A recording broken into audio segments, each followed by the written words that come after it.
you keep hurting your back and you just continuously wonder, what are the best back exercises to make my back actually stronger? We're gonna give you the best back exercises from moderately effective to absurdly effective, and we're gonna use Brandon George, Savage linebacker, University of Pittsburgh, and we're gonna start right now. Today, freaks, we're gonna show you how to get a strong back. Oh. So let's go over a quick comprehensive anatomy after Brandon just clowned me. Okay, so we're gonna go over first, starting with the traps, okay? These are really important muscles for stability and even shoulder health. Then we're gonna get into posterior delt. So think about the back part of your deltoid. That's gonna be important for stabilizing movements that are going overhead. Same thing for our rhomboids, right inside of our shoulder blades. That's another area that's gonna be really important for the health of the shoulder girdle. And then we can get into the lats. The lats are gonna be important for rowing exercises. Think about wrestling being heavy on someone's head, or even to a point, if you're a running back, you have to have strong lats as you hold that football nice and tight. Think about even offensive linemen pushing and pulling, linebackers, same thing. And then finally, we're gonna talk about the erector spinae, AKA the spinalis, the iliocostalis, and the longissimus. These are the muscles that are right next to the spine that are gonna stabilize the spine, make sure that your back stays nice and healthy along with the QL, and make sure that when you're rotating, you can hold that back extension if you're doing something with agility while you're rotating. Think about going up for a ball, or even if you're dunking, playing basketball, the erector spinae play a pivotal point in making sure that your back is nice and stable. So the first exercise, remember we're ranking these in being moderately effective to really effective. This is gonna be a movement that you can do in season. It's really easy to recover from, and it's gonna help you focus on your rhomboids, your posterior delts, and your lats. So that's what we're trying to target when we're doing this specific exercise. All right, so we're gonna do the incline chest supported row. So one of the big factors here, we've got Pitt linebacker Brandon George. He's an absolute animal. He's been training with us since 6th grade. He is using, to be fair to him, our garage grips. These are a prototype fat grip enhancer. Okay, so him playing linebacker, he's gonna be doing a lot of pushing and pulling. This is gonna target his lats, his rhomboids, and his posterior delt, along with his brachioradialis and his biceps, but that's for another video. So one of the main factors here is that if he can do 4 sets of 12 to 17 reps, this is absolutely phenomenal for bodybuilding, and it's absolutely incredible to be done in season, especially after a game, like 3 days ago when he had the Sun Bowl. Thompson Robinson, nifty run, and a huge hit right in front of the UCLA bench. That's not gonna go over big. Brandon George. So exercise 2, this is gonna be something similar to target the lats, target the posterior delts, and to target the rhomboids. These are things that we can use, again, in season. They're very, very effective bodybuilding movements, but also effective at strengthening your grip and that upper back. Okay, so this next exercise is going to be a Meadows row, and I'm gonna show Brandon. This is a movement that you could put a bar in the corner, but I prefer to use a T-bar here. So I'm gonna put my left arm here. I'm gonna put my foot just outside the base of the T-bar. Grab here, okay? I'm gonna get set, and I'm gonna row. I'm gonna move forward a little so I don't hit that, okay? So I wanna try and squeeze at the top and really focus on the rhomboid and that posterior delt. So Brandon is gonna demonstrate this perfectly. I spit on you, Brandon. So left hand on your left knee. Yeah, there you go, perfect. Try and really feel that up here. So you go a hair higher there, good. So what I wanna see is, if we go like 3 sets of 7, he could go pretty heavy, and if he goes really, really heavy, we could strap up with his arm. Then he's gonna do 2 drop sets of 17 on each side. Got to do the other side. Make sure he's nice and stable and balanced.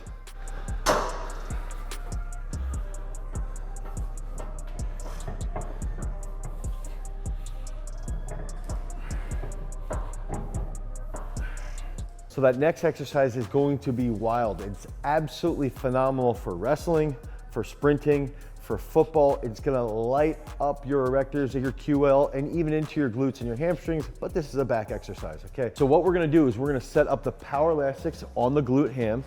Brandon's gonna get set up. He's gonna wrap that around his neck. And what I wanna see him do is we're gonna go up for about 10 normal reps. And around that 10th rep, I want to see a little bit of an isometric hold for like 10 seconds. And what we've seen from research from Stuart McGill is that isometric actions are absolutely phenomenal for the erector spinae, for the QL. So that's where we're going to add in that isometric hold after about 10 concentric movements. And you can get those PowerLastics at garagestrength.com. At checkout, use the code BGeorge. Okay, so 5 reps and then hold that for 5 seconds, good.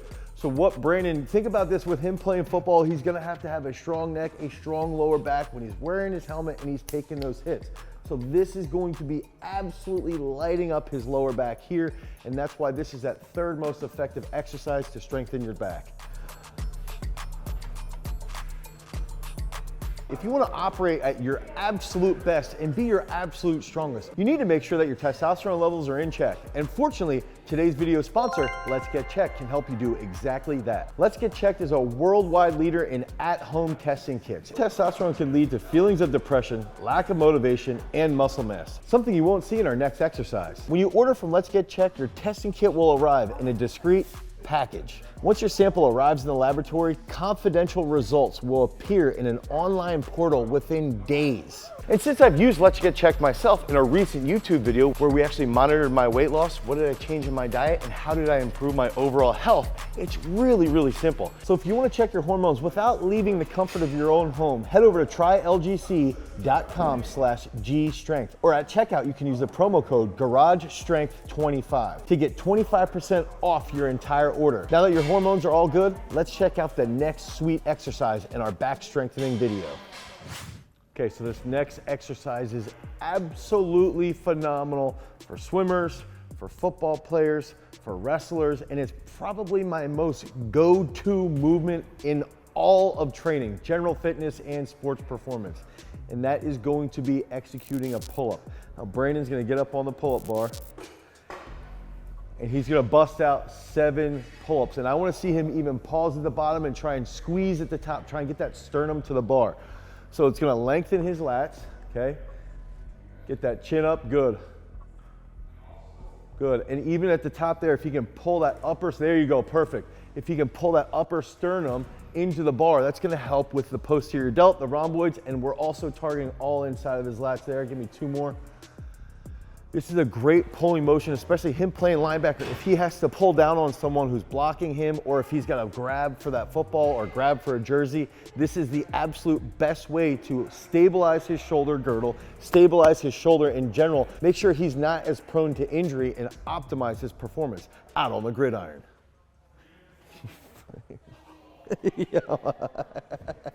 So these next 2 movements you've probably never seen before, and they will totally light up your back. So the first one, I'm gonna give you an alternative to this. The first one is gonna be with a safety squat bar. So if you don't have a safety squat bar, just wait till we give you that alternative. But what we wanna see is we're gonna have the knees bent, okay? Brandon's already getting set. We're gonna have the knees bent, and that's gonna be over top. We're gonna round a little bit and then arch. Round a little bit, and give me a little more arch at the top. Yeah, right there, give me like 4 more.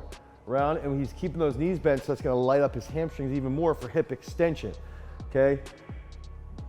Again, one more. Good, perfect. So this is a movement that will give your mid back, like your traps, lower traps, and into your erector spinae, and a little bit of that QL, a massive pump. Now, I'm gonna give him a plate here, so you can hold this on your back. This can be a little bit easier because the safety bar squat moves everything up a little bit more. So he's gonna put this on his back. You hold that, and give me a little more round, like cave the chest and then arch. Yep, there. So it's like cave that chest, arch on the way up. Cave that chest, arch on the way up. Good, yep, give me 2 more. 1 more. Perfect, good. Those are actually pretty hard. Yeah. So these are something that you can use, one, if you've got a little bit of a weak posterior chain, weak hamstrings. I will say this, Brandon's got long legs. He doesn't have that issue. His hamstrings are extremely strong. He's extremely fast. One of the fastest guys, I think, in the NCAA, probably playing linebacker. So what we want to see, though, is as he comes up, making sure he's arching that back, recruiting from the hamstrings, recruiting from the glutes, recruiting from that lower back. That's going to help transfer over to the field as he might be rotating. When we're doing something with trunk rotation, there's always some type of back extension, no matter what, okay? So this is where that's gonna transfer really well to the football field, but also to basically any other sport. I'd say start with like 3 sets of 5 and then go 2 drop sets of 17, but make sure you start light. Don't jump right to the safety squat bar. Yes, we did that with Brandon, but he's also really strong, so make sure you don't do that. So one of the things with that safety squat bar on the glute ham is that your erectors almost never like flex, okay? So when you're doing that plate, the fact that you flex and then arch is what brings a ton of blood in there and gives you a huge pump. So if you've got pathetic back muscles. Oh, my back, my neck and my back. Ah. Start with a plate, and that's really gonna light it up because you're going through a range of motion that the muscles typically don't do because they're usually just used to stabilize your spine and make sure your spine's safe. Okay, so this next exercise is going to be a good morning from pins, and you can use the squat rack as your guide here, but we wanna have almost locked out knees, just semi bent. Okay, so we're here, and then we wanna extend through the hips, boom, onto the toes just a little bit. Nice and controlled, back down, boom, okay? So this is great. If you're someone that has shorter legs, typically your hamstrings are gonna be a little bit weak, and your lower back. That's where this comes into play, is that this is gonna help strengthen that lower back. So if you're doing pulling movements, it's going to help that position off the floor. If you have a bad vertical jump, which is pretty standard for people with shorter legs, this is gonna help a lot because we're gonna lead to stronger hip extension with that lower back and the hamstrings communicating together. So, a little out of breath. Still have my hat on backwards, and Brandon's gonna demonstrate this now. So let's go like, you can go up on the toes a hair, yeah, but then control on the way back down. Don't go crazy. So go butt a little higher. Yeah, right there, good. Good, chest can come up more at the finish. Yeah, hips through a little more. Hips through, good. 2 more, boom, 1 more. Good. Now, couple of key factors here. Brandon's got a 40-inch vertical, so this is not gonna be a huge issue or a huge problem area for him. He's also got long legs like we mentioned earlier. One of the big factors though is that sometimes people with really long legs can hurt their back a little bit, especially in some type of compression. This movement is great for having it as a starting point. So if you have even swimmers, okay, swimmers will start in a position with a higher butt off the blocks. You can use this to strengthen their posterior chain, to strengthen their lower back tremendously, and you can actually give them an auditory cue. So one of the things that a coach could do with someone who plays defense is actually have a visual. You could have him say he's looking this way at where his cue would be in the backfield or at the line, wherever his cue is gonna be, and then out of the corner of his eye, you move a ball. And when you move the ball, that's when you execute that rep as quickly as possible, control it back down, get set, and then reset that visual cue. So with different sports, you can use different types of senses to help them execute this rep as quickly as possible. When you do that, their nervous system is gonna be in a heightened state. They're a little bit more of what's going on, and typically their technique's gonna improve as well. So I recommend doing this. You can do 4 or 5 sets or 5 to 7 reps. And on that drop set, you don't really need to use that sensory cue to get that extra volume in. They can just do that as a drop set, work through those reps, and just feel those different positions. So try these 6 back exercises today to help strengthen your overall back and posterior chain. Remember, we were talking about the traps, posterior delts, rhomboids, lats, erector spinae, everything that is in your back. And if you want more content around that, check out our video, Worst Back Exercises. If you guys want to pick up the PowerLastics, make sure you head over to garagestrength.com and make sure you use the code BGeorge for 10% off at checkout. Because remember, freaks, if you want to become a champion, you've always got to Cultivate your power. peace.